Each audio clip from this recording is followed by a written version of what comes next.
Two নিয়ে আপনাদের সম্মুখে ফেরা আসলাম।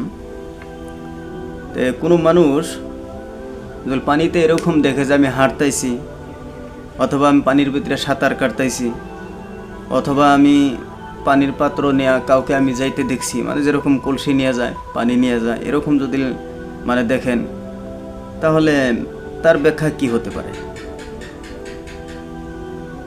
তাহলে সর্বপ্রথম বলা হয়েছে যে তার ব্যাখ্যা বেতমান মর্যাদা মানে ব্যক্তি পাবে, মানে তিনি অত্যন্ত মানে মানুষের কাছে মর্যাদা সম্মান, অথবা তিনি মানুষের কাছে ভালোবাসা একজন মানুষ হবেন।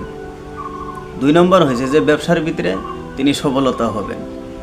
3 নম্বর হয়েছে যে প্রেম সফলতা আসবে, মানে প্রেমের দিকে অথবা ভালোবাসার দিকে মানুষের কাছে তিনি ভালো একজন প্রিয় মানুষ হবেন।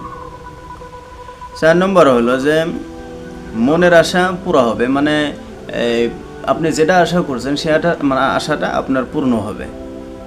5 নম্বর হইতেছে যে দাম্পত্য জিন্দেগি মানে লাভ করবেন, তিনি খুব সুন্দর জিন্দেগি পাবেন। আর একটা হলো যে দেখেন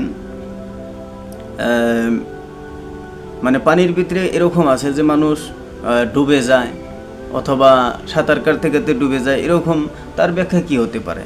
তো মোহাম্মদ ইবনে সিরিন তিনি বলছেন যে আপনার ক্ষতির সম্মুখীতে পড়বেন। আপনি দেখতেছেন যে আমি ডুবে গেতেছি পানির দিকে, এরকম যদি আপনি দেখেন, তাহলে আপনি ক্ষতির দিকে আপনি মানে দেখা গেতেছে আপনার এরকম ক্ষতি হবো।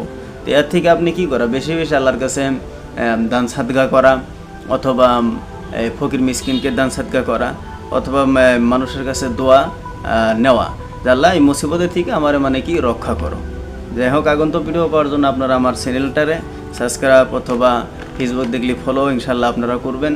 খুব সুন্দর সুন্দর আপনারা আমারে বলবেন যে আমার এই ভিডিও চাইতেছি হুজুর, আমি এই স্বপ্নে দেখছি, আমার এটা তাবিল লাগে, আমি ইনশাল্লাহ করে দেবো যত সম্ভব।